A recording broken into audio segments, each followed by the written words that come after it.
إن الحمد لله نحمده ونستعينه ونستغفره ونؤمن به ونتوكل عليه ونعوذ بالله من شرور أنفسنا ومن سيئات أعمالنا من يهده الله فلا مضل له ومن يضلل فلا هادي له وأشهد أن لا إله إلا الله وحده لا شريك له وأشهد أن محمدًا عبده ورسوله أما بعد فأعوذ بالله من الشيطان الرجيم بسم الله الرحمن الرحيم يا أيها الذين آمنوا اتقوا الله حق تقاته ولا تموتن إلا وأنتم مسلمون يا أيها الناس اتقوا ربكم الذي خلقكم من نفس واحدة وخلق منها زوجها وبث منهما رجالا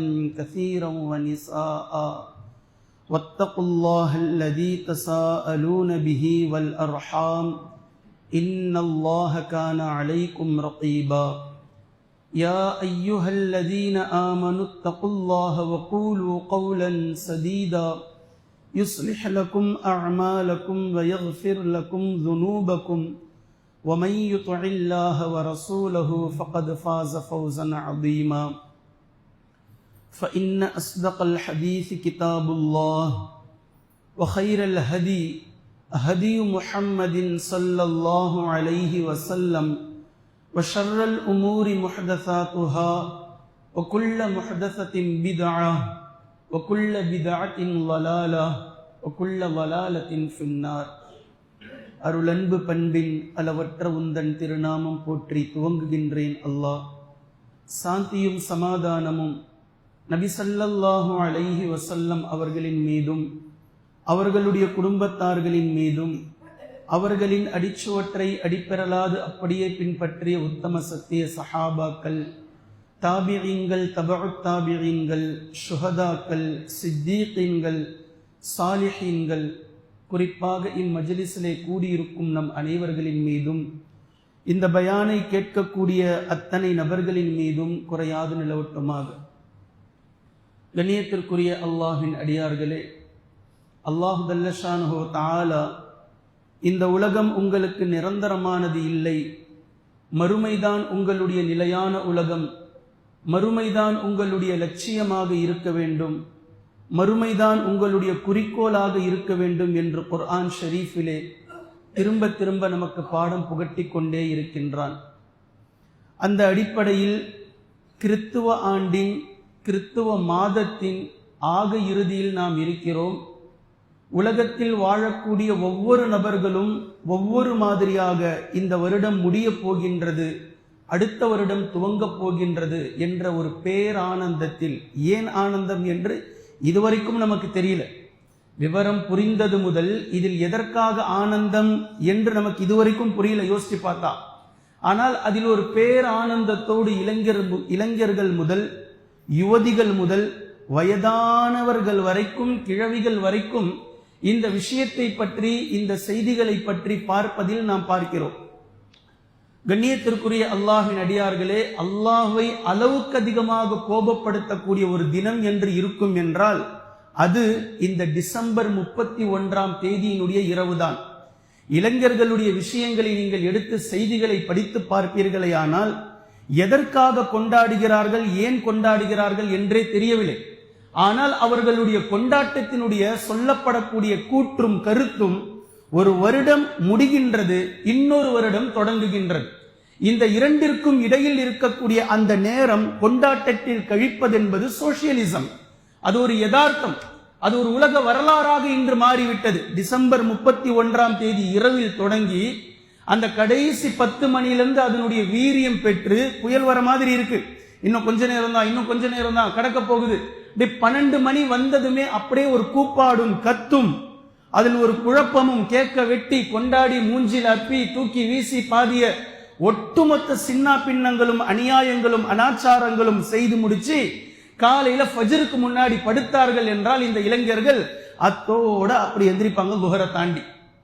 night முழுக்க முழுக்க அனாச்சாரத்திலும் கழிக்கக்கூடிய இரவுகளிலும் இருப்பதை நீங்கள் பார்க்கலாம். கொண்டாட்டத்தில் இருப்பது, கூத்தடிப்பது, வெடிவெடித்து கொண்டாடுவது. இஸ்லாமிய நாடுகளும் இதில் சலித்ததல்ல. பல கோடி காசுகளை கரியாக்குகின்றது. சரியாக அந்த 12 மணி ஆயிடுச்சுன்னா போதும், அப்படியே வெடியில வந்து சொல்லணும் 2025, இல்லைன்னா யாருக்குமே தெரியாது. 2025, 2026 இது நடக்குது, யாருக்கும் தெரியாம போயிடும். இப்ப இதை உலக அவரவர்களுடைய நாடுகளில் இருக்கக்கூடிய மிக கம்பீரமான கட்டடங்களுடைய வழியாக இந்த வருடங்களை அவர்கள் வெளிப்படுத்தி காட்ட வேண்டும் என்பது உலகத்தில் எழுதப்படாத ஒரு பைலாவாக வைத்திருக்கிறார்கள். இப்படி வெடிவெடிப்பது, எங்கெல்லாம் பாப்புலரான பீச்சுகள் இருக்கின்றதோ, பாண்டிச்சேரி, மெரினா பீச், கோவா பீச் போன்ற கடற்கரை ஓரங்களில் சினிமா நடிகைகளை அரை குறையான ஆடைகளோடு வர வைத்தால் அதற்கு ஒரு இளைஞர் பட்டாளம் கிளம்புகின்றது. இங்க வராங்களாமே, இவங்க வராங்களாமே பீச்சுகளுக்கு, அவர்களோடு சேர்ந்து ஆர்ப்பரிப்பதற்கும் கூத்தடிப்பதற்கும் இதற்காக இளைஞர் படை பட்டாளம் செல்லக்கூடியதை நீங்கள் பார்க்கலாம். அதே போன்று பார்ட்டிகள் என்ற பெயரில் அன்று இரவு நடக்கக்கூடிய பார்ட்டிகளை போன்று வருடத்தில் வேறு எந்த வருடமும் நடைபெறாது. இதுல பப்பு, டிஸ்கோவுக்கு சென்று அரட்டை அடிப்பது, இதே போன்று இரவு முழுவதும் நாசகரமான வேலைகளில் செய்வதை இந்த உலகத்தில் பலருக்கும் பங்கு இருக்கின்றது. இதில் வேதனை என்னவென்றால், கலிமா சொன்ன ஒரு இஸ்லாமிய இளைஞன், கலிமா சொன்ன ஒரு முஸ்லிம் தாயார், பெண்மணிகள், சகோதரிகள் இந்த விஷயத்தில் ஈடுபடுவது என்பது எவ்வளவு பெரிய ஒரு வன்மமான விஷயம் என்பதை நீங்கள் நினைத்து பாருங்கள். ஈமானையும் கலிமாவையும் இஸ்லாத்தையும் எப்படி அவர்களால் கழற்றி தனியாக வைத்துவிட்டு செல்லக்கூடிய இதுதான் சோசியலிசம், இதன்படிதான் நாம் இருக்க வேண்டும் என்று ஒரு பக்கம் இளைஞர்களை, இன்னொரு பக்கம் நீங்கள் பார்க்கலாம், இளைஞர்கள் தங்களுடைய 2 வீலர்களை எடுத்துக்கொண்டு தீப்பொறிக்க விட்டு அதுல ஒரு ரேஸ், அதுல என்ன, எப்படிங்க இதெல்லாம், என்ன இன்பம் கண்டார்கள் என்று உண்மையில் தெரியல. இதில் என்ன இன்பம் இருக்கின்றது, எந்த விஷயம் இருக்குதுன்றது இதுவரைக்கும் புரிய மாட்டேங்குது. இரவு முழுக்க இளைஞர்களுடைய இந்த அட்டகாசம், 12 மணி ஆனாக்க கத்துற கத்து, கூப்பாடுகள், அவர்களுக்கே அது அசிங்கமா இருக்கணும். வேற நேரத்துல கத்துவாங்களா? அந்த நேரத்தில் கத்தினால் அது ஒரு கெத்து, அது ஒரு சந்தோஷம். அது அவமானமாகவோ அசிங்கமாகவோ ஒரு கலிமா சொன்ன முஸ்லிம் இளைஞனுக்கு அது இல்ல. பாருங்க, 2 வீலர்ல பலூனை கட்டிக்கிட்டு, 2 வீலர்ல ஜிகுஜிகுன்னு சொல்லி மாத்திக்கிட்டு, நடு ரோட்ல போய் ரேச வச்சுக்கிட்டு, அது போகக்கூடிய நேரத்தில் தீப்பொறிகளை கிளப்பிக்கிட்டு இதையெல்லாம் செய்தால் அப்போதான் அவன் இளைஞன். அப்படிலாம் செஞ்சாதான் அவன் ஆம்பளை. இதெல்லாம் செய்யல அப்படின்னா அவன் ஆம்பளையிலே சேர்த்திக்க இல்லை என்ற அளவிற்கு ஒவ்வொரு இளைஞர்களுடைய மனநிலையும் மாற்றி வைத்திருக்கின்றது நியூ இயர் என்ற இந்த வார்த்தை. கண்ணியத்திற்குரிய அல்லாஹ்வின் அடியார்களே, இப்படி இரவு முழுக்க சுறுசுறுப்பாக சுற்றி திரிந்த இளைஞர்களை நானும் ஒவ்வொரு வருடமும் இந்த லைலத்துல் கத்ருடைய இரவிலே தேடி பார்க்கிறேன். கடைசி 10 எங்கே சென்றார்கள் இந்த இளைஞர்கள்? இவ்வளவு சுறுசுறுப்பாக தீப்பொறிகளை கிளப்பிக் கொண்டு வாகனத்தில், இருசக்கர வாகனத்தில் செல்லக்கூடிய இந்த இளைஞர்கள் லைலத்துல் கத்ரிலே எங்கே சென்றார்கள் இவர்கள்? அன்றும் சில இளைஞர்கள் விழித்திருக்கிறார்கள். ஊருடைய முக்குட்ல, தெரு லைட்ல விடிய விடிய கேரம் போர்டு, விடிய விடிய செஸ், விடிய விடிய பப்ஜி, விடிய விடிய ஃப்ரீ ஃபயர் மொபைல்களை வைத்துக் கொண்டு லைலத்துல் கத்ர் என்ற பெயரில் அந்த இரவுகளையும் இப்படி அலங்கரிப்பவர்களும் இருக்கத்தான் செய்கிறார்கள். அல்லாஹ்வினுடைய பயமோ, அல்லாஹ்வினுடைய அச்சமோ, நாம் எந்த தீனில் இருக்கிறோம், எந்த மார்க்கத்தில் இருக்கிறோம், எதை கொண்டு நாம் பயணித்துக் கொண்டிருக்கின்றோம், எதை பற்றியும் அவர்களுக்கு கவலை இல்லை. நன்கு பதிய வைத்துக் கொள்ளுங்கள். சில விஷயத்தை நான் சொல்கின்றேன். இவையெல்லாம் சோசியலிசம் அல்ல. இவை ஏதோ ஒரு நாள் கூத்து, ஒரு நாள் விளையாட்டு, கொண்டாட்டம், வெடிவெடிப்பது அல்ல. இதற்கு பின்னால் இருக்கக்கூடிய மிகப்பெரிய ஒரு தீய விஷயத்தை நீங்கள் உள்வாங்க வேண்டும். அதை நீங்கள் புரிந்தாக வேண்டும். மேற்கத்திய கலாச்சாரத்தை உலகம் முழுக்க கொண்டு வந்து நிறுத்தியாக வேண்டும் என்று நம்முடைய எதிரிகளுடைய பைலா இருக்கின்றது. யூதர்களுக்கும் கிறிஸ்தவர்களுக்கும் இது ஒரு மிகப்பெரிய பைலா. அந்த பைலாவை கொண்டு வந்து எப்படியெல்லாம் புகுத்த முடியுமோ, எப்படியெல்லாம் உங்களிடத்தில் மேற்கத்திய கலாச்சாரத்தை கொண்டு வந்து சேர்க்க முடியுமோ அந்த வழிகளில் எல்லாம் அவர்கள் உழைத்துக் கொண்டிருக்கிறார்கள், வெற்றியும் காணுகிறார்கள். இன்று நாம் அதில் பலியாகி கொண்டிருக்கிறோம். கழிப்பறையில துவங்கி, வெஸ்டர்ன் கழிப்பறையில துவங்கி காலில் போடக்கூடிய செருப்பும் வெஸ்டர்ன் கல்ச்சர். இளைஞர்களை பாருங்கள், இளைஞர்களுடைய தலைமுடிகளை பாருங்கள். இதே வெஸ்டர்ன் கல்ச்சர். குர்ஆனை பேசுவார், ஹதீஸ பேசுவார், ஆனால் கட் பண்ணி இருக்கிறது மேற்கத்திய கலாச்சாரத்தின் அடிப்படை. இங்க நடுவுல வைப்பாரு, சைட்ல வெட்டுவாரு, கேட்டால் இது இப்படிதான் வெட்டுறாங்க, நான் தூங்கிட்டேன், நான் இப்படி வெட்ட சொன்னா அவர் அப்படி வெட்டிட்டாரு, நான் கொஞ்சம் அசந்த இந்த மாதிரி இழுத்து விட்டாரு. எத்தனை எத்தனை கதைகளை நாம் கேட்கின்றோம். இப்ப தலைமுடி வெட்டக்கூடிய தலைமுடியில் முதல் அவர்கள் உடுத்தக்கூடிய உடை வரைக்கும் ஒட்டு மொத்தமும் மேற்கத்திய கலாச்சாரம், எல்லாமே மேற்கத்திய கலாச்சாரம். மேற்கத்திய கலாச்சாரத்தின் பக்கம் ஒரு இஸ்லாமிய இளைஞனை இழுப்பதினுடைய நோக்கம், நீங்கள் சொல்லக்கூடிய ஒவ்வொரு ஹாப்பி நியூ இயரும் நல்லா ஞாபகம் வச்சுக்கோங்க, மேற்கத்திய கலாச்சாரத்தை எப்படி கொண்டு வருகிறார்கள். இது ஆங்கில புத்தாண்டு அல்ல, ஆங்கில புத்தாண்டு என்று நமக்கு சொல்லிக் கொடுக்கப்படுகின்றது, அப்படி நம்ப வைக்கப்படுகின்றது. ஆங்கில புத்தாண்டு அல்ல, தயவு செய்து தெளிந்து விடுங்கள். அதனால தான் ஆரம்பத்தில் சொன்ன கிறித்துவ ஆண்டு, கிறித்துவ மாதம், இது ஆங்கில மாதமோ ஆங்கில புத்தாண்டோ அல்ல. பயன்படுத்துபவர்கள் இங்கிலீஷ் பேசுறாங்க, அவ்வளவுதான். எவர்கள் கிறித்துவர்களாக இருக்கிறார்களோ அவர்கள் ஆங்கிலம் பேசுகிறார்கள், அதனால் ஆங்கில புத்தாண்டு ஆங்கில மாதம் என்று சொல்கிறோமே தவிர இது கிறித்துவ கலாச்சாரங்களை கொண்டு வந்து ஒட்டுமொத்த மனிதர்களிடத்திலும் நுழைப்பதற்கான திணிப்பதற்கான வேலை நடக்கின்றது. நீங்கள் டிசம்பர் 31 வைக்கக்கூடிய happy new year, advance happy new year, வருடம் தொடங்கியதற்கு பின்னால் சொல்லுகின்ற ஹாப்பி நியூ இயர், இதெல்லாம் நீங்க நினைச்சுக்கிட்டு இருக்கிறீங்க வாழ்த்து என்று நினைக்கிறீர்கள். வாழ்த்தல்ல, இது வாழ்த்தல்ல. பின்பு என்ன இது? நீங்கள் சொல்லக்கூடிய ஒவ்வொரு ஹாப்பி நியூ இயரும் கிறித்துவ மதத்திற்கு சம்பளம் இல்லாமல் நீங்கள் ஊழியம் செய்து கொண்டிருக்கிறீர்கள். இயேசு கிறிஸ்து கடவுள் ஏற்றுக்கொள்ளுங்கள் என்று நீங்கள் சொன்னால் என்னவோ அதுதான் ஹாப்பி நியூ இயர் சொல்கின்றது. கடவுளின் பிள்ளை இயேசு கிறிஸ்து என்று நீங்கள் அடுத்தவர்களிடத்தில் சொன்னால் என்னவோ அதுதான் ஹாப்பி நியூ இயர் 2026. மரியா கடவுளுடைய அவதாரம், கடவுளுடைய குடும்பம் என்று நீங்கள் சொல்வது எப்படியோ இதுதான் ஹாப்பி நியூ இயர். இதைத்தான் நீங்கள் ஒவ்வொரு வருடமும் கிறித்துவ மதத்திற்கு ஊழியம் செய்கிறீர்கள். உங்கள் ஒட்டுமொத்த நபர்களையும் அந்த ஒரு நைட் ஃபுல்லா அவர்கள் பாஸ்டர்களாகவும் கன்னியாஸ்திரிகளாகவும் மாற்றிவிட்டார்கள். ஒரு இரவு ஃபுல்லா happy new year, happy new year, happy new year. எவர்கள் மேற்கத்திய கலாச்சாரத்தை பின்பற்றுவார்களோ ஒட்டுமொத்தத்தையும் உங்களையும் அவர்கள் செய்ய வைத்திருக்கிறார்கள். உங்களையும் மெழுகுவர்த்தி கொளுத்த வைத்து விட்டார்கள், உங்களையும் பிறந்த நாள் கொண்டாட வைத்து விட்டார்கள், உங்களையும் பிறந்த நாள் வாழ்த்து சொல்ல வைத்து விட்டார்கள், உங்களையும் அவர்களுடைய புத்தாண்டையும் அவர்களுடைய மதத்தையும் அவர்களுடைய கலாச்சாரத்தையும் பின்பற்ற வைத்து விட்டார்கள். இதில் அவர்கள் வெற்றி கண்டிருக்கிறார்கள் என்பதை நீங்கள் நன்கு புரிந்து கொள்ளுங்கள். இத்தனை வருடங்களாகி எத்தனை முறை முஸ்லிம் அல்லாத உங்களுடைய சகோதரரிடத்தில், ஸ்கூல் படிக்கக்கூடிய நேரத்தில் ஒரு ரமேஷிடத்தில், காலேஜில் ஒரு சுரேஷிடத்தில், நீங்கள் கடந்து வந்த பாதையில் யார்கிட்டையாவது போய் கையை பிடிச்சி லா இலாஹ இல்லல்லா என்று சொல், வணக்கத்திற்குரியவன் அல்லாஹ் ஒருவன் தான், இந்த உலகத்தில் வேறு பொய்யான கடவுள்கள் இல்லை என்று எத்தனை முறை நீங்கள் சொல்லியிருப்பீர்கள்.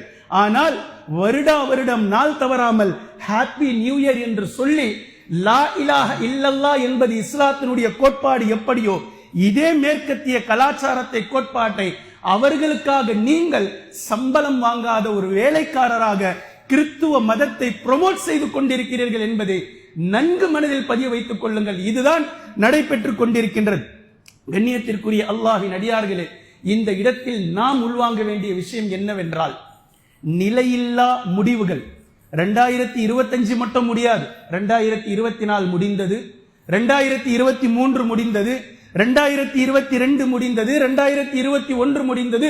உங்களுக்கு விவரம் திறந்து நீங்கள் தெரிந்து எந்த வருடத்தில் நீங்கள் பிறந்தீர்களோ அதற்கு முன்னாலும் அதற்கு பின்னாலும் ஒவ்வொரு ஆண்டுகளும் முடிந்து கொண்டுதான் இருந்தது. இனி 26 முடியும், 27 முடியும், 28 முடியும், எல்லாமே முடிந்து கொண்டுதான் இருக்கும். இப்படி நிலையில்லாத ஒரு முடிவுக்காகவும் நிலையில்லாத ஒரு தொடக்கத்திற்காகவும் கொண்டாடுவது சரி என்றால், கொண்டாடுவதுதான் உங்களுடைய லட்சியம் என்றால், நான் உங்களிடத்தில் நிலையான ஒரு முடிவை அறிமுகம் செய்கின்றேன். நிலையான முடிவு. இனி அதற்கு பின்னால் அப்படி ஒரு முடிவை நீங்கள் சந்திக்க போவதில்லை. அப்படி ஒரு முடிவு. இந்த முடிவுக்கான நம்முடைய தயாரிப்புகள் என்ன? இந்த முடிவுக்கான நம்முடைய ஏற்பாடுகள் என்ன? அல்லாஹ்வின் தூதர் ஸல்லல்லாஹு அலைஹி வஸல்லம் அவர்கள் கூறினார்கள், மன் கால மன் ஆகிரு கலாமிஹி லா இலாஹ இல்லல்லாஹ், எவருடைய கடைசி வார்த்தை லா இலாஹ இல்லல்லாஹ்வாக இருக்குமோ தஹலல் ஜன்னா. இது ஒரு ஹதீஸ். இன்னொரு ஹதீஸ், எவர் ஒருவருடைய வார்த்தை கடைசி வார்த்தை லா இலாஹ இல்லல்லாஹ்வாக இருக்குமோ வஜபத் லஹுல் ஜன்னா, அவருக்கு சொர்க்கம் வாஜிபாகி விட்டது என்ற இந்த ஹதீஸ்கள் எவ்வளவு தெளிவான விஷயத்தை பேசுகின்றது. ஆனால் யாருக்கும் இதை பற்றி கவலை இல்லை. 2022 நீங்கள் மறந்திருக்க மாட்டீர்கள் என்று நினைக்கிறேன். இதே போன்று ஒரு சனிக்கிழமை 2022 இம்தியாஸ் என்ற 22 வயது இளைஞர் தங்களுடைய பெண் தோழிகளோடு சனிக்கிழமை இரவு பப்புக்கு சென்றார். டிஸ்கோவில் ஆடிக்கொண்டிருந்தார். மது மயக்கத்தில் டிஜே மியூசிக்ல டான்ஸ் பண்ணிக்கிட்டே இருக்கிறார். மலக்குல் மௌத் வந்துட்டார், மௌத் ஆயிட்டார். எப்படிப்பட்ட மௌத்! முடிவு எப்படி இருந்திருக்குன்னு பாருங்க. இப்ப நம்முடைய முடிவுகள் எப்படி இருக்க போகின்றது, யாருடைய முடிவு எப்படி இருக்கும்? ஆனால் இதை பற்றி எந்த கவலையும் இல்லை. 2025 முடிவை பற்றி கவலைப்படுபவர்களாகவும் 2025 முடிவை பற்றி சந்தோஷப்படுபவர்களாகவும் மாறுவதில் என்ன அர்த்தம் இருக்கின்றது என்று புரியல. இந்த கலிமா கடைசி வார்த்தையாக இருக்க வேண்டும் என்பதில் மிக துல்லியமான ஒரு பாடத்தை இஸ்லாம் நமக்கு நிகழ்த்தி காட்டியிருக்கின்றது. மொத்தம் 3 கட்டங்களாக இஸ்லாம் நம்மை பிரிக்கின்றது. 3 கட்டங்கள். ஒரு கட்டம் நாம் பிறப்பது. நாம் பிறக்கக்கூடிய நேரத்தில் லா இலாஹ இல்லல்லாஹ் என்ற கோட்பாட்டில், என்ற அடிப்படையில், என்ற சித்தாந்தத்தில் தான் அல்லாஹு தஆலா இந்த உலகத்தில் இருக்கக்கூடிய ஒட்டுமொத்த குழந்தைகளையும் பிறக்க வைக்கின்றான். லா இலாஹ இல்லல்லாஹ் என்ற அடிப்படையில் தான் நாம் பிறந்தோம். உலகத்தில் வாழக்கூடிய எல்லோரும் பிறந்தார்கள், அதில் எந்த மாற்று கருத்தும் இல்லை. அவர்கள் நான் முஸ்லிம் குடும்பத்தில் பிறந்திருந்தாலும் இந்த அடிப்படையில் தான் பிறந்தார்கள். பின்பு அவர்களுடைய பெற்றோர்கள் அவர்களை எப்படி நடத்தினார்களோ அதன்படி அவர்கள் சென்று விட்டார்கள். லா இலாஹ இல்லல்லாஹ் என்ற முதல் அடிப்படையை அல்லாஹ் நமக்கு உதவி செய்து விட்டான். அதன் அடிப்படையில் பிறக்க வைத்து விட்டான். பின்பு அடுத்த 2 விஷயத்தை நம்மிடத்தில் அல்லாஹு தஆலா பேசுகின்றான். அடுத்த 2 கட்டங்களில் நீ நான் எப்படி உன்னை பிறக்க வைத்தேனோ லா இலாஹ இல்லல்லாஹ் என்ற அடிப்படையில், இதே போன்று லா இலாஹ இல்லல்லாஹ் என்ற அடிப்படையில் நீ மௌத்தாகி காட்டு என்று அல்லாஹ் நமக்கு ஒரு சவால் வைத்திருக்கின்றான். நமக்கான முயற்சி அல்லாஹு தஆலா சொல்லி வைத்திருக்கின்றான். யார் லா இலாஹ இல்லல்லாஹ்வினுடைய அடிப்படையில் மௌத்தாவார்? யார் மௌத்தாவார்? யார் லா இலாஹ இல்லல்லாஹ் என்ற அடிப்படையில் வாழ்ந்தாரோ, யாருடைய வாழ்க்கை லா இலாஹ இல்லல்லாஹ்வினுடைய கோட்பாட்டில் இருந்ததோ, இவர் லா இலாஹ இல்லல்லாஹ்வினுடைய அடிப்படையில் மௌத்தாவார். அவர் மௌத்தாகும் போது, இந்த கலிமா சொல்லும் போது, லா இலாஹ இல்லல்லாஹ்வினுடைய அடிப்படையில் அவர் வாழ்ந்து அந்த சிந்தனையில், ரப்புடைய சிந்தனையில் அவர் இருக்கக்கூடிய நேரத்தில் மலக்குல் மௌத் வந்து மரணம் அவரை ஆற தழுவும் போது அவருடைய நிம்மதி பெருமூச்சு எப்படி இருக்கும் தெரியுமா?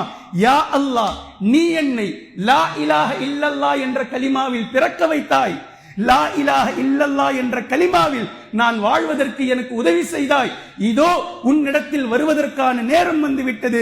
லா இலாஹ இல்லல்லாஹ் என்ற அடிப்படையில் என் வாழ்வை நான் நிறைவு செய்கின்றேன்.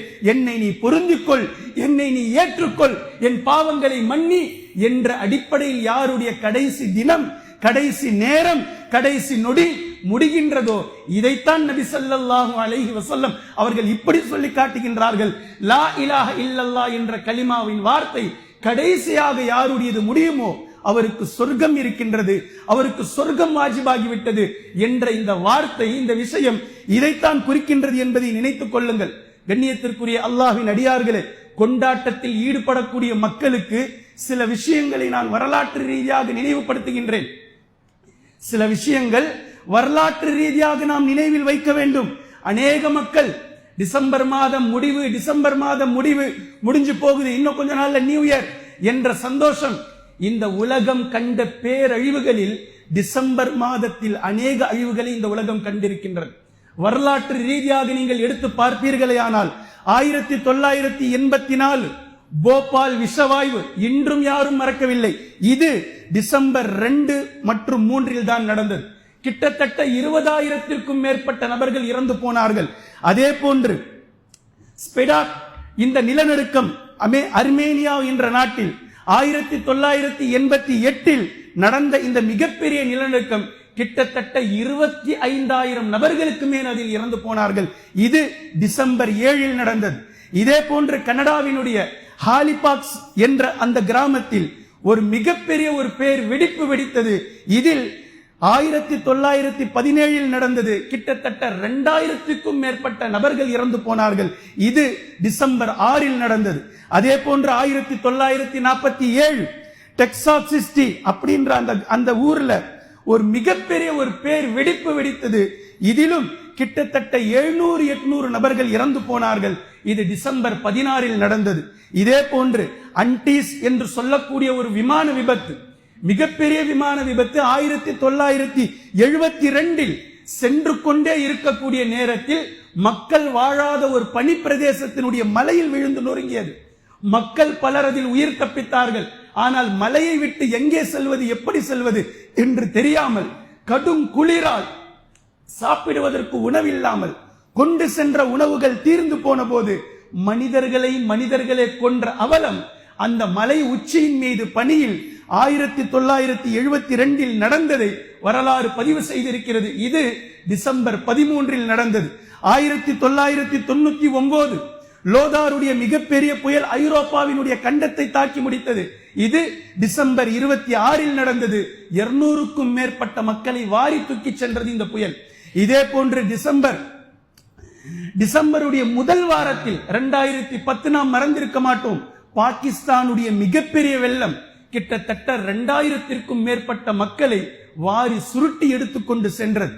இந்த விஷயங்கள் எல்லாம் நீங்கள் மறந்திருக்க மாட்டீர்கள். எல்லாவற்றையும் காட்டிலும் நான் உங்களுக்கு நினைவுபடுத்துவதற்கு சரியானது என்று சொன்னால், நாம் எதை அனுபவித்தோமோ, நாம் எதை அனுபவித்திருக்கின்றோமோ, டிசம்பர் 26 இதே தேதிதான். இதே தேதி 2004 சுனாமியினுடைய பேரழிவை எத்தனை நபர்கள் கண்கூடாக பார்த்தோம், எத்தனை நபர்கள் அந்த களத்திலே இறங்கி வேலை செய்தோம். கிட்டத்தட்ட 2.5 லட்சம் மக்கள் மௌத். ஒரே நேரத்தில் 2 அலைகள் தான். 2.5 லட்சம் மக்கள் மௌத்தான அந்த துயர சம்பவத்தை கண் முன்னால் பார்த்ததற்கு பின்னாலும் கூட அழிவை பற்றியோ முடிவுகளை பற்றியோ எந்த பயமும் இல்லாமல் டிசம்பர் 31 என்ற முடிவு நமக்கு கொண்டாட்டமாக இருக்கிறது என்றால், நம்மை போன்ற ஒரு கேடு கெட்டவர்கள் உலகத்தில் வேறு யாரும் இருக்க முடியாது. இதே டிசம்பர் 6 1992 முஸ்லிம்களுக்கு மிகப்பெரிய சோதனையாக பாபர் மஸ்ஜித் இடிக்கப்பட்டதும் இந்த டிசம்பர் 6 தான்.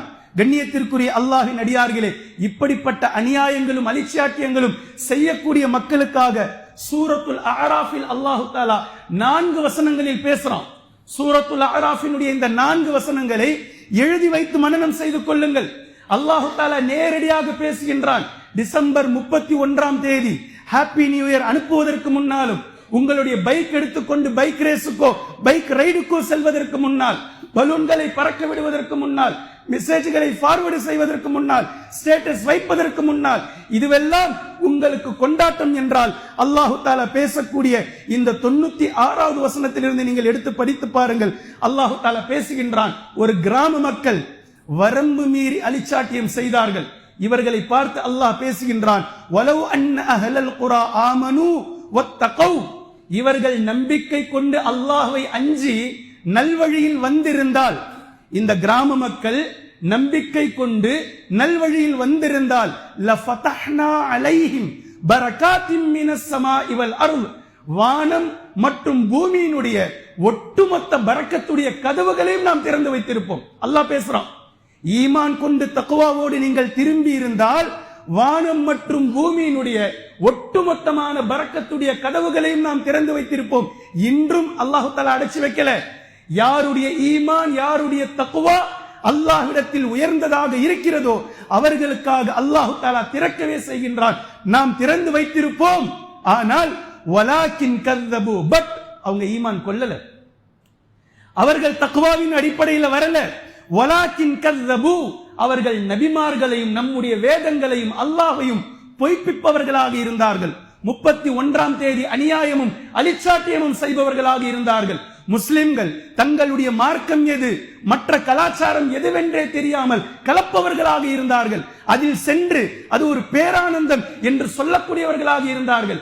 ஹாப்பி நியூ இயர் என்று சொல்லி கிறிஸ்துவ மதத்தினுடைய கலாச்சாரத்தை பின்பற்றுபவர்களாக இருந்தார்கள். கிறிஸ்துவ மதம் வால்லின் என்று அல்லாஹ் தஆலா சொல்லி காட்டுகின்றார். வழி தவறியவர்கள், அந்த வழியை இவர்கள் ஆதரித்து அதை சொல்பவர்களாக இருந்தார்கள்.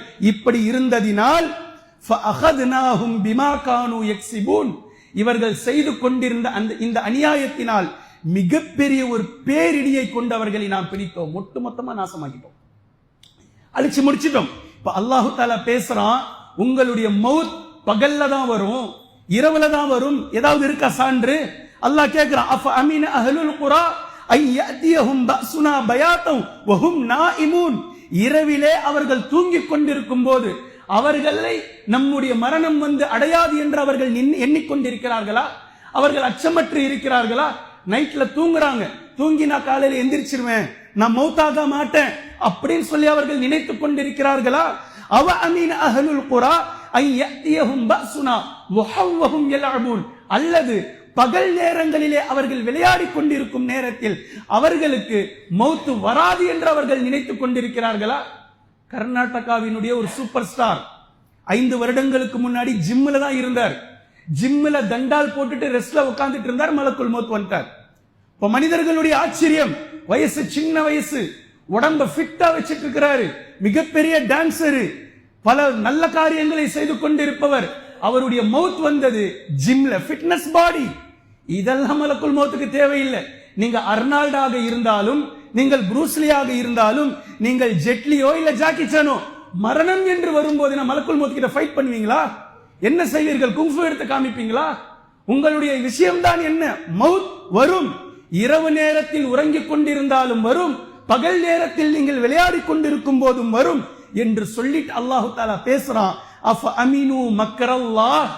அல்லாஹ்வினுடைய ஹிக்மத், அல்லாஹ்வினுடைய சூழ்ச்சி, அல்லாஹ்வினுடைய மதிநுட்பம் என்னவாக இருக்கும் என்பதை விட்டுவிட்டு நீங்கள் அச்சமற்று இருக்கிறீர்களா? யார் அச்சமற்று இருப்பார்கள் தெரியுமா? இப்ப அல்லாஹ் டிக்ளேர் பண்றான், யார் அச்சமற்று இருப்பார்கள் தெரியுமா? ஃபலா யஅமனு மக்கரல்லாஹி இல்லல் கௌமுல் காசிரூன். எவர்கள் நம்மிடத்திலே நாளை மறுமை நாளையில் நஷ்டவாளிகளாக நிற்கப் போகிறார்களோ அவர்களை தவிர வேறு யாரும் அச்சமற்று இருக்க மாட்டார்கள். அல்லாஹ்விடத்தில் தௌபா செய்யுங்கள். யா அல்லாஹ், நஷ்டவாளிகளுடைய கூட்டம் நாங்கள் அல்ல, நாங்கள் உனக்கு பயப்படுகின்றோம், உன்னுடைய இந்த அஸாபுகளை பயப்படுகின்றோம், உன்னுடைய பேரழிவுகளை நீ திடீர் என்று கொண்டு வரக்கூடிய இந்த நிலையை கண்டு நாங்கள் அஞ்சுகிறோம். எங்களுடைய ஈமானையும் எங்களுடைய தக்வாவையும் நீ அதிகப்படுத்து. நாங்கள் மரணிக்கக்கூடிய நேரத்தில் உன்னிடத்திலே பொருந்திக் கொள்ளப்பட்டவர்களாக எங்களுடைய முடிவு மிக அழகான முடிவாக இருப்பதற்கு நீ எங்களுக்கு உதவி செய் என்று தௌபா செய்து தயவு செய்து மீளுங்கள். எத்தனை நபர்களுடைய மௌத் டிசம்பர் 31ஆம் தேதியினுடைய இரவில் இருக்கும் என்று நமக்கு தெரியாது. எத்தனை நபர்களுடைய மௌத் ஜனவரி 1ஆம் தேதி இருக்கும் என்று நமக்கு தெரியாது. ஆனால் நாம் அன்றைய இரவுகளையும் அதனுடைய பகல்களையும் சந்தோஷம் என்றும் கொண்டாட்டம் என்றும் மாற்றிக்கொண்டிருக்கின்றோம். ஒவ்வொரு அஸாபுகளும் நமக்கு புரிய வைக்கின்றது, மனிதன் பலவீனமானவன், மனிதன் பலவீனமானவன். இன்னல்லாஹ அலா குல்லி ஷைஇன் கதீர்.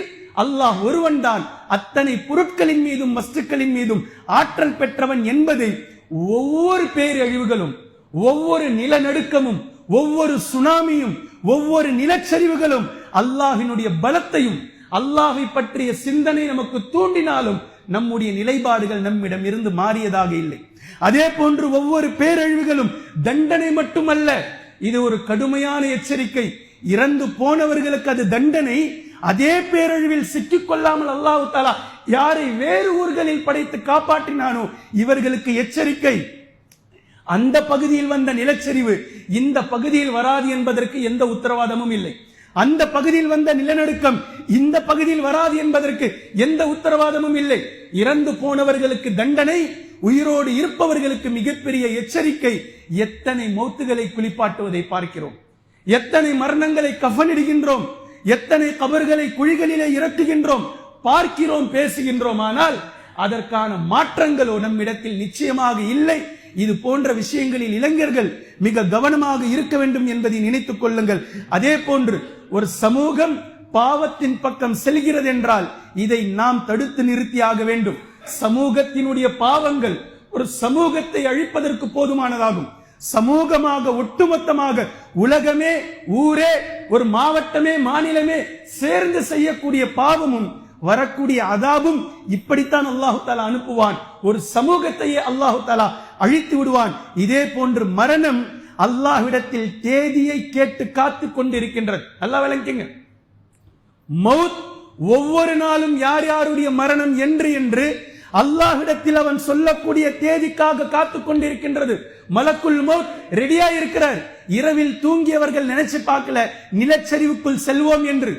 டிசம்பர் 2024 2025 அந்த கடைசியில 2004 அந்த கடைசியில அவர்கள் நினைத்து பார்க்கல 25ஆம் தேதி நைட் கடலுக்கு போனவங்க காலை நாம் நம்முடைய ஊரிலே இப்படி ஒரு சுனாமி வரும், இப்படி வாரி சுருட்டி எடுத்து செல்லும் என்று நினைத்து பார்க்கவில்லை.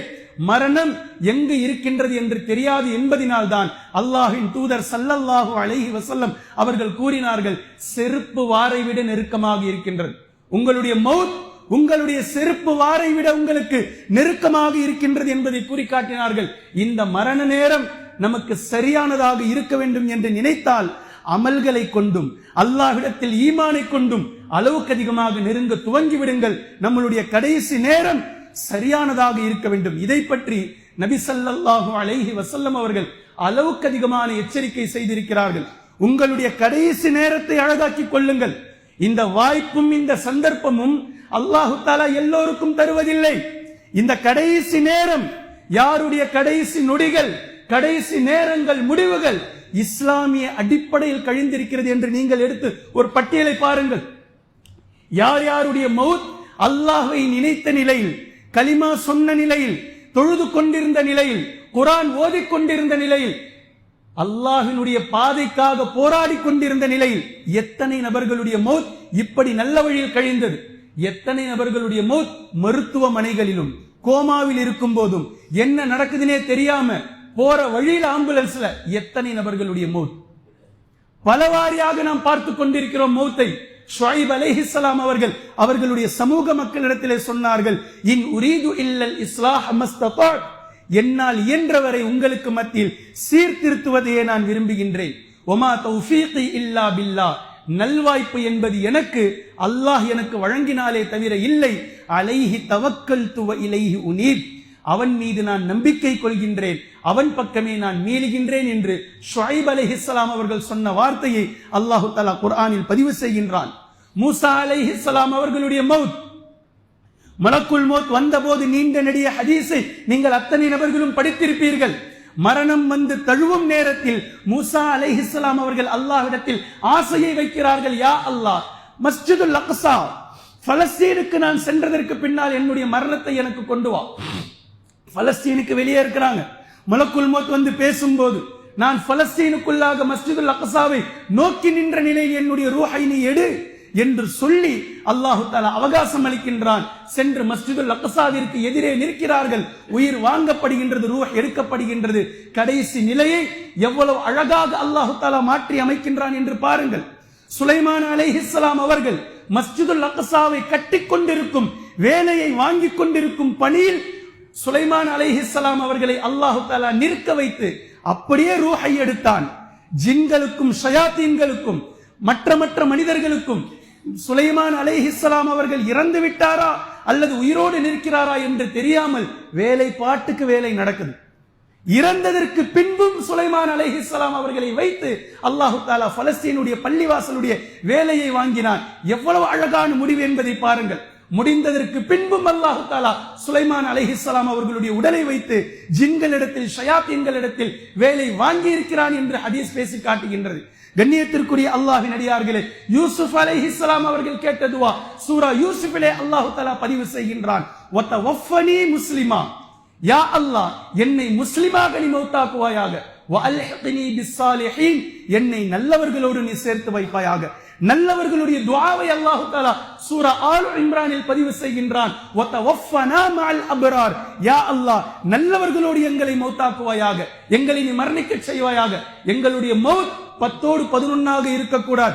எங்களுடைய மௌத் 100 எப்படி நபிமார்கள் மௌத்தானார்களோ, எப்படி சுஹதாக்கள் மௌத்தானார்களோ, உன்னிடத்தில் பொருந்திக் கொள்ளப்பட்ட உன்னால் நிஅமத் செய்யப்பட்ட நல்லடியார்களுடைய மௌத் எப்படி இருந்ததோ இது போன்று எங்களுடைய கடைசி காலம், கடைசி நேரம், அந்த கடைசி நொடி இருக்க வேண்டும். அல்லாஹும் அதைத்தான் பேசுகின்றான் சூரா ஆல் இம்ரானில். அல்லாஹ்வை எப்படி அஞ்ச வேண்டுமோ முறைப்படி அப்படி அஞ்சிக் கொள்ளுங்கள். வலா தமூதுன்ன இல்லா வ அன்தும் முஸ்லிமூன், அல்லாஹுக்கு முழுக்க முழுக்க கட்டுப்பட்டவர்களாகவே தவிர உங்களுடைய மௌத் உங்களிடத்தில் வந்துவிட வேண்டாம். அப்படி மௌத் ஆயிடாதீங்கன்னு சொல்லி அல்லாஹ் தஆலா சொல்லி காமிக்கிறான். சில விஷயங்களை நீங்கள் பாருங்கள். நபி ஸல்லல்லாஹு அலைஹி வஸல்லம் அவர்களுடைய இந்த ஹதீஸை பாருங்கள். தங்களுடைய மௌத், தங்களுடைய மரணம் எப்படி இருக்க வேண்டும் என்று நபி அவர்கள் ஆசைப்பட்டு இருக்கிறார்கள். எவ்வளவு அழகாக இருக்க வேண்டும் என்று நினைத்திருக்கிறார்கள் நபி ஸல்லல்லாஹு அலைஹி வஸல்லம் அவர்கள். ஆனால் நமக்கு அந்த சிந்தனையே இல்லை, அதை பற்றிய தேடலும் இல்லை, அதை பற்றிய கவலையும் இல்லை. நபி ஸல்லல்லாஹு அலைஹி வஸல்லம் அவர்களுடைய துஆ, நபி அவர்கள் சொன்னது முத்தஃபகுன் அலைஹியாக புகாரி முஸ்லிம் 2 ஹதீஸ் கிரந்தங்களிலும் நீங்கள் பார்க்கலாம். வல்லதி நஃப்ஸி பியதி, என் உயிர் எவன் கைவசம் இருக்கிறதோ அவன் மீது சத்தியமாக, வதித்து, நான் விரும்புகின்றேன், நான் ஆசைப்படுகின்றேன், வதித்து அன்னி உகாதிலு ஃபீ சபீலில்லாஹ், அல்லாஹ்வினுடைய பாதையில் ஷஹீதாக வேண்டும் என்று நான் ஆசைப்படுகிறேன். யாருடைய ஆசை? அல்லாஹ்வின் தூதர் ஸல்லல்லாஹு அலைஹி வஸல்லம் அவர்களுடைய ஆசை. நான் அல்லாஹ்வினுடைய பாதையில் ஷஹீதாக வேண்டும் என்று நான் ஆசைப்படுகின்றேன்.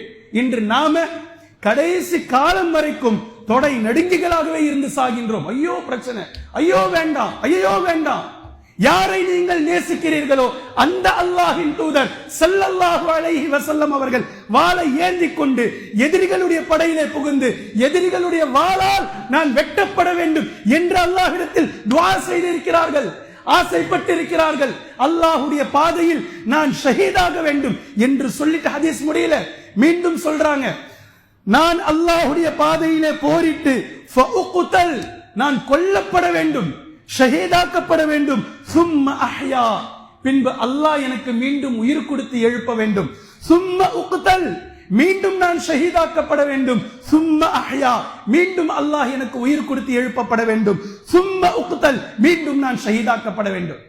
எத்தனை முறை இந்த உயிர் அல்லாஹ்வினால் இந்த உலகத்தில் வாழ்வதற்கு கொடுக்கப்பட்டாலும் அத்தனை முறையும் நான் அவனுடைய பாதையில் ஷஹீதாக வேண்டும், ஷஹீதாக வேண்டும், ஷஹீதாக வேண்டும், போர்க்களத்திலே நான் கொல்லப்பட வேண்டும் என்று தங்களுடைய முடிவு இப்படி இருக்க வேண்டும் என்று அல்லாஹ்வின் தூதர் ஸல்லல்லாஹு அலைஹி வஸல்லம் அவர்கள் ஆசைப்பட்டது ஹதீஸிலே புகாரி முஸ்லிமிலே நீங்கள் பார்க்கலாம். நபி ஸல்லல்லாஹு அலைஹி வஸல்லம் அவர்கள் ரசூல். அல்லாஹ் தஆலா அவர்களுடைய அந்தஸ்தை வேறு மாதிரியாக மாற்றி வைத்திருக்கிறார். நான் பலமுறை சொல்லியிருக்கிறேன், ரசூல்மார்கள் ஷஹீதாக மாட்டார்கள். ஆனால் ஆசை நபி அவர்களுக்கு, என்னுடைய மௌத் ஷஹீதிலே இருக்க வேண்டும், என்னுடைய மௌத் போர்க்களத்திலே நிகழ வேண்டும் என்று அல்லாஹ்வின் தூதர் ஸல்லல்லாஹு அலைஹி வஸல்லம் அவர்களுடைய ஆசை இருந்ததை நாம் ஹதீஸிலே பார்க்கிறோம். கண்ணியத்திற்குரிய அல்லாஹ்வின் அடியார்களே, நபி ஸல்லல்லாஹு அலைஹி வஸல்லம் அவர்கள் ஹஜ்ஜுக்கு பின்னால், நபி அவர்கள் ஹஜ்ஜு முடிந்ததற்கு பின்னால், ஹஜ்ஜத்துல் விதா, விடை பெறக்கூடிய இந்த ஹஜ்ஜிற்கு பின்னால் 2.25 மாதம் நபி அவர்கள் உயிரோடு இருந்தார்கள். இந்த ஹஜ்ஜுக்கு பின்னால் சூரத்துன் நஸ்ர் இறங்கியவுடன் ஃபஸப்பிஹ் பிஹம்தி ரப்பிக வஸ்தக்ஃபிர்ஹு இன்னஹு கான தவ்வாபா என்ற வசனம் இந்த சூரா எப்போது இறங்கியதோ, நபி ஸல்லல்லாஹு அலைஹி வஸல்லம் அவர்களுடைய ஏற்கனவே இருக்கக்கூடிய அந்த ஒட்டுமொத்த வாழ்க்கையும் உலகத்தில் யாரோடும் ஒப்பிட முடியாத அளவிற்கு இறையச்சத்தில் மிகுந்தது, இறையச்சத்தில் உயர்வானது. அவ்வளவு பெரிய, அவ்வளவு அழகான வாழ்க்கை நபி அவர்களுடைய வாழ்க்கை. ஆனால் நபி அவர்களுடைய அந்த கடைசி 2.25 மாதம் இந்த சூரா இறங்கியதும் சஹாபாக்கள் அறிவிக்கிறார்கள், நபி அவர்கள் எந்நேரமும் அல்லாஹ்வின் பக்கம் எழுபவர்களாக இருந்தார்கள். இந்த 2 மாசம் ஏன் விளங்கினார்கள்? நாம் இந்த உலகை விட்டு பிரிய போகின்றோம், நாம் இறக்க போகின்றோம். அப்ப அந்த கடைசி 2.5 மாசம் 2.25 மாசம் எப்படி இருந்திருக்கும் நபி அவர்களுடைய வாழ்க்கை என்று நினைத்து பாருங்கள். 2 ரக்காத்தை தொழுதுட்டு நம்மளுடைய மனசுல வரக்கூடிய ஆட்டம் இருக்குது, ஒரு நோன்பை வச்சுட்டு நம்மளுடைய மனசுல ஷைத்தான் ஏற்படுத்துற பெருமை இருக்குது. நபி அவர்களுடைய 23 ஆண்டுகளில் கடைசியாக வந்த அந்த 2.5 மாதம் நபி ஸல்லல்லாஹு அலைஹி வஸல்லம் அவர்கள் எந்நேரமும் அல்லாஹ்வை நினைப்பவர்களாக, அல்லாஹ்வை துதிப்பவர்களாக, சுப்ஹானக்கல்லாஹும்ம ரப்பனா வ பிஹம்திக அல்லாஹும்ம ஃபிர்லி, இந்த சூரத்துன் நஸ்ருடைய கடைசி வசனம் இறங்கியதற்கு பின்னால் நபி ஸல்லல்லாஹு அலைஹி வஸல்லம் அவர்கள் அளவுக்கு அதிகமாக செய்த தஸ்பீஹ் சுப்ஹானக்கல்லாஹும்ம ரப்பனா வ பிஹம்திக அல்லாஹும்ம ஃபிர்லி. ருக்கூவிலும் சுஜூதிலும் இந்த தஸ்பீஹாத்துகளை நபி ஸல்லல்லாஹு அலைஹி வஸல்லம் அவர்கள் சொல்பவர்களாக இருந்தார்கள். அந்த கடைசி நேரம், திடீரென்று ஒரு நாள் நோய்வாய்ப்பட்டதற்கு பின்னால் நபி அவர்கள் சஹாபாக்களுக்கு மத்தியில் வந்தார்கள். எழுந்து வர முடியாமல் வந்தார்கள். பின்பு மக்களிடத்தில் உரையாற்றினார்கள். அதில் சொன்னார்கள், ரப் அல்லாஹ் ஒரு அடியானிடத்தில் உங்களுக்கு உலகம் வேண்டுமா மறுமை வேண்டுமா என்று கேட்டால் அந்த அடியார் மறுமையை தேர்வு செய்தார் என்று சொன்னதும் எல்லோரும் அதை கேட்டுக் கொண்டிருக்கிறார்கள். அபூபக்கர் சித்தீக் ரலியல்லாஹு அன்ஹு அவர்கள் மாத்திரம் தேம்பி தேம்பி அழ ஆரம்பித்தார்கள். ஏன்? இது நபி ஸல்லல்லாஹு அலைஹி வஸல்லம் அவர்களுடைய முடிவினுடைய நேரம். அதைத்தான் நபி ஸல்லல்லாஹு அலைஹி வஸல்லம் அவர்கள் இப்படி சொல்கிறார்கள் என்பதை மிக தெளிவாக அபூபக்கர் சித்தீக் ரலியல்லாஹு அன்ஹு அவர்கள் புரிந்து வைத்திருந்தார்கள். நபி ஸல்லல்லாஹு அலைஹி வஸல்லம் அவர்களுடைய கடைசி நேரம், கடைசி நாள், கடைசி நிமிஷம் மிக திருப்தியாக அந்த நேரத்திலும் அல்லாஹ்வினுடைய ஒரு விதியை நினைவுபடுத்தினார்கள். இன்னலில் மௌத்தி சக்ராத், ஒவ்வொரு மௌத்துக்கும் சக்ராத் இருக்கின்றது. எல்லோருக்கும் இருக்கின்றது, நபி அவர்களுக்கும் இருந்தது. நபி அவர்களுக்கும் சக்ராத் இருந்தது என்றால் உலகத்தில் சக்ராத் இல்லாமல் யாருக்கும் இல்லை என்பது ஒரு பொதுவான விதி. சக்ராத் எல்லோருக்கும் இருந்தது. ஆனாலும் மன திருப்தியோடு, ஆத்ம திருப்தியோடு நபி ஸல்லல்லாஹு அலைஹி வஸல்லம் அவர்கள் லா இலாஹ இல்லல்லாஹ் என்ற கலிமாவோடு அல்லாஹை நோக்கியவர்களாக, தங்களுடைய ஆட்காட்டி விரலால் வானத்தை நோக்கி காட்டியவர்களாக, அல்லாஹும்ம ஃபிர்லி வ அல்ஹிக்னி பிர்ரஃபீகில் அலா, யா அல்லாஹ் என்னை என் நண்பனோடு உயர்வான உன்னோடு என்னை நீ சேர்த்துக்கொள், என் பாவங்களை மன்னி என்ற துஆவோடு லா இலாஹ இல்லல்லாஹ் என்ற கலிமாவில் பிறந்தேன், அதன்படி வாழ்ந்தேன், அதற்காக பாடுபட்டேன், 23 ஆண்டுகள் இதன் பக்கம் மக்களை அழைத்தேன். இந்த பூமியை இன்று 2 மார்க்கங்கள் இல்லாத லா இலாஹ இல்லல்லாஹ் என்ற ஒரே மார்க்கத்தின் மூலம் ஆளக்கூடிய பூமியாக ஹிலாஃபத்தை நிறுவி லா இலாஹ இல்லல்லாஹ் என்ற கலிமாவின் மூலம் உன்னிடத்தில் வந்து சேர்கின்றேன் என்ற திருப்தியோடு நபி ஸல்லல்லாஹு அலைஹி வஸல்லம் அவர்கள் சென்று சேர்ந்த இந்த வரலாறு நமக்கு பாடமாக இருக்கின்றது. உலகத்தில் ஒவ்வொரு முஃமின்களுக்கும் மிக அழகான சுப செய்தியை நபி ஸல்லல்லாஹு அலைஹி வஸல்லம் அவர்கள் சொல்லிவிட்டு சென்றிருக்கிறார்கள். முஸ்லிமுடைய ஹதீஸ், லா யமூதன்ன அஹதுக்கும், உங்களில் யாரும் மரணிக்க வேண்டாம். நபி அவர்கள் சொல்றாங்க, உங்களுடைய மௌத், உங்களில் யாரும் மரணிக்க வேண்டாம், இல்லா வஹுவ யுஹ்சினு பில்லாஹி ظن, அல்லாஹ்வின் மீது நல்லெண்ணம் கொண்டவர்களாகவே தவிர மரணிக்க வேண்டாம். இன்னைக்கு பல பேருக்கு மௌத்தாகும் போது சுயநினைவே இல்லை, இவர் எந்த நினைவுல இருக்கிறார்னு நமக்கு தெரியல. ஆனால் இங்கு நபி ஸல்லல்லாஹு அலைஹி வஸல்லம் பேசுறாங்க, உங்களில் யாரும் மௌத்தாக வேண்டாம், அல்லாஹ்வின் மீது நல்லெண்ணம் கொண்டவர்களாகவே தவிர மரணிக்க வேண்டாம். நல்லெண்ணம் அல்லாஹ்வின் மீது எப்போ வரும்? எப்போ நல்லெண்ணம் வரும்? இவர் நல்ல முறையில் வாழ்ந்து நாம் மௌத்தாகத்தான் போகின்றோம் என்ற நிலையை உணர்ந்து சுய விருப்பத்தோடு சுய சிந்தனை அவருடைய படுக்கையிலே இருந்து மௌத்துடைய அறிகுறிகளை காணும் போதுதானே இந்த எண்ணம் வரும். இப்ப இதற்குள் மறைந்திருக்கக்கூடிய மிக அழகான சுப செய்தி என்ன தெரியுமா?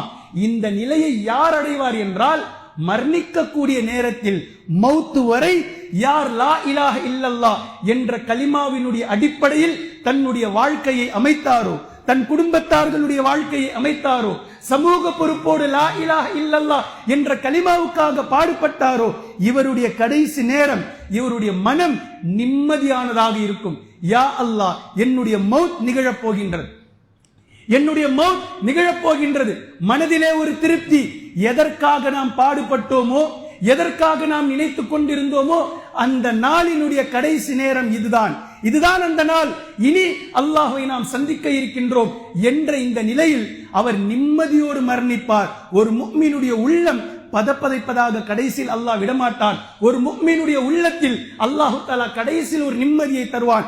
இந்த நிம்மதி இம்மையினுடைய நிம்மதி அல்ல, மறுமையினுடைய நிம்மதி.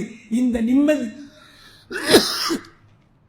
இப்படிப்பட்ட இந்த நிம்மதி இன்ஷா அல்லாஹ் மௌத்துக்கு பின்னாலும் கடைசி வரை அவர் அனுபவிப்பார். இந்த சுப செய்தியை நபி ஸல்லல்லாஹு அலைஹி வஸல்லம் அவர்கள் இந்த ஹதீஸிலே வைத்து பேசி இருக்கிறார்கள். எனவே கண்ணியத்திற்குரிய அல்லாஹ்வின் அடியார்களே, அனாச்சாரமும் அலிச்சாட்டியமும் டிசம்பர் 31 ஜனவரி 1 இது நம்முடைய இலக்கல்ல, இது நம்முடைய நோக்கமும் அல்ல. மீண்டும் நினைவுபடுத்துகின்றேன், நீங்கள் சொல்லக்கூடிய ஒவ்வொரு ஹாப்பி நியூ இயரும், நீங்கள் மெசேஜ் செய்யக்கூடிய ஒவ்வொரு ஹாப்பி நியூ இயரும், நீங்கள் கிறிஸ்துவ மதத்திற்கு அவர்களுடைய கலாச்சாரத்திற்கு நீங்கள் சம்பளம் இல்லாமல் வேலை செய்து கொண்டிருக்கிறீர்கள் என்பதை நினைவில் வைத்துக் கொள்ளுங்கள். தயவு செய்து இது போன்ற கலாச்சாரங்களிலிருந்து எட்டி வாருங்கள். மேற்கத்திய கலாச்சாரத்தை அடியோடு ஒழிப்பதுதான் ஒரு முஃமினுடைய வேலையாக இருக்க வேண்டுமே தவிர, மேற்கத்திய கலாச்சாரத்தை நாமும் பின்பற்றிக் கொண்டு அதை சரளமாக கடந்து செல்லக்கூடிய அயோக்கியர்களாக ஒரு முஸ்லிம், ஒரு முஃமின் கண்டிப்பாக இருக்க மாட்டார். மேற்கத்திய கலாச்சாரத்தை எதிர்ப்பது நம்முடைய கடமை. அதனுடைய ஒரு பங்குதான் இந்த டிசம்பர் 31 ஜனவரி 1 இதை அடியோடு ஒழித்தாக வேண்டிய கடமை முஸ்லிம்களிடத்தில் இருக்கின்றது. எனவே அல்லாஹ் பாதுகாக்கட்டும். அல்லாஹ்வினுடைய கோபத்தை உச்சத்திற்கு கொண்டு செல்லக்கூடிய நாள் என்றும், அந்த இரவு என்றும், மறுநாள் பகல் என்றும் நீங்கள் நினைவில் வைத்துக் கொள்ளுங்கள். அல்லாஹ் அவனுடைய அதாபில் இருந்து நம்மை பாதுகாப்பானாக. எந்த அதாபை கொண்டு இதுவரை அல்லாஹு தஆலா இந்த சமூகங்களுக்கு பாடத்தை தந்திருக்கின்றானோ, அவன் எந்த பாடத்திற்காக, எந்த எச்சரிக்கைக்காக கொண்டு வந்தானோ அதில் முழுமையான படிப்பினை பெற்றவர்களாக, அல்லாஹ்விடத்தில் திருப்தி கொண்டவர்களாக நம்முடைய மௌத் நபி ஸல்லல்லாஹு அலைஹி வஸல்லம் அவர்கள் எப்படி ஆசைப்பட்டார்களோ அதே ஆசை நம்மில் ஒவ்வொருவருக்கும் இருப்பது என்பது நபி அவர்களை நாம் நேசிக்கிறோம் என்பதற்கான அடையாளம். எனவே நம்முடைய மௌத் அல்லாஹ்வினுடைய பாதையில், அவனுடைய தீனுக்காக, அவனுடைய மார்க்கத்திற்காக லா இலாஹ இல்லல்லாஹ் என்ற கலிமாவில் பிறந்தோம், அந்த கலிமாவில் வாழ்ந்தோம், கடைசியாக நம்முடைய மூச்சும் நம்முடைய உயிரும் இதே கலிமாவுக்காக சென்றது என்று இருக்கட்டும். அல்லாஹ்வுடைய பதிவேட்டில் அல்லாஹ் நம்மை பொருந்திக் கொள்வானாக. வ ஆகிரு தஅவானா அனில் ஹம்துலில்லாஹி ரப்பில் ஆலமீன்.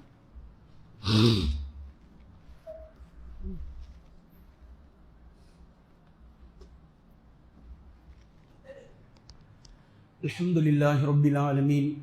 கண்ணியத்திற்குரிய அல்லாஹ்வின் அடியார்களே, நம்முடைய மௌத்துக்கு முன்னால் நாம் செய்யக்கூடிய நல்ல அமல்கள் என்று பலது இருக்கின்றது.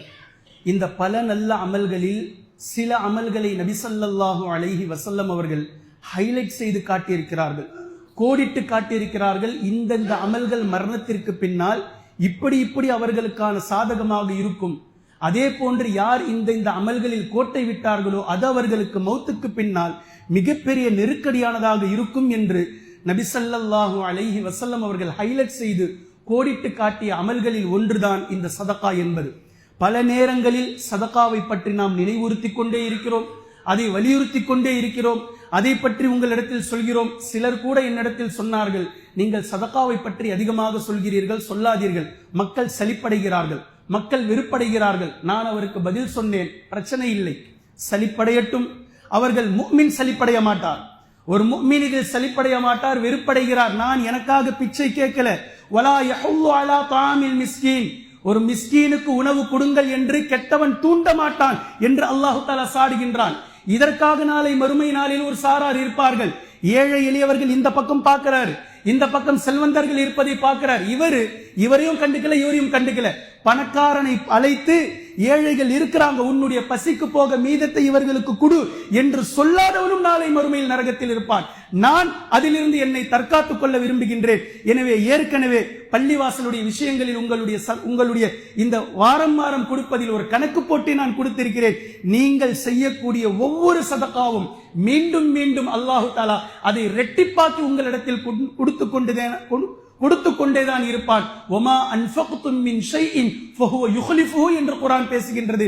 எவர் ஒருவர் நம்முடைய பாதையில் செலவு செய்வார்களோ அதை அவருக்கு நாம் அப்படியே திருப்பி கொடுப்போம், அதை இரட்டிப்பாக்கி கொடுப்போம், அதை வேறு விதமாக கொடுப்போம் என்று குர்ஆன் சொல்லிக் கொண்டே இருக்கின்றது. எனவே சதகாவுடைய விஷயத்தில் உங்களுடைய கையை நீளமாக்குங்கள், உங்களுடைய கையை வீரியமாக்குங்கள். ஏனென்றால் மௌத் என்று வரும் என்று தெரியாது. ஒருவேளை இன்று மௌத்தாக இருந்தால் இன்றைய தினம் நாம் சதகா செய்தவர்களாக கணக்கில் இருக்க வேண்டும். நாம் சதகா செய்யாத தினமாக அன்றைய தினம் இருக்கக்கூடாது. அதனால் தினம் தினம் ஒரு சிறிய ஒரு தொகையை சதகா செய்தவர்களாக இருங்கள். மீண்டும் ஒரு கணக்கின் அடிப்படையில் உங்களுக்கு நான் புரிய வைக்கிறேன்.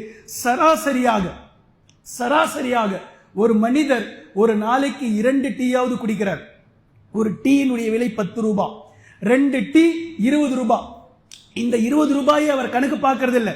ஒரு வாரத்திற்கு சேர்த்தால் 140 ரூபாய் கணக்கில்லாமல் அவர் செலவு செய்து கொண்டிருக்கிறார். ஆனால் வாரத்திற்கு ஒரு முறை அந்த 140 ரூபாய் போடுங்கன்னு கூட நான் சொல்லல.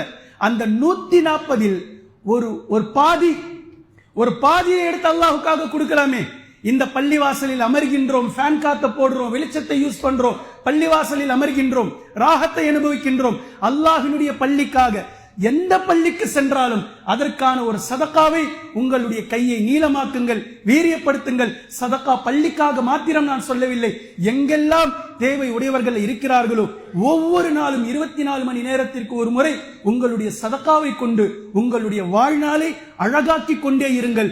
இதனுடைய பிரதிபலன் இன்ஷா அல்லாஹ் உங்களுடைய மௌத்துடைய நேரத்திலும் மௌத்துக்கு பின்னாலும் அனுபவிக்க போவது நீங்கள் தான். நீங்கள் அதனுடைய பெனிஃபிட்டை அளவுக்கு அதிகமாக அல்லாஹ்விடத்தில் பெற்றுக்கொள்வீர்கள் இன்ஷா அல்லாஹ். அல்லாஹு தாலா குறுகிய மனம் இல்லாமல் தாராள மனம் கொண்ட உள்ளமாக அல்லாஹ் நம் அனைவர்களுக்கும் தருவானாக.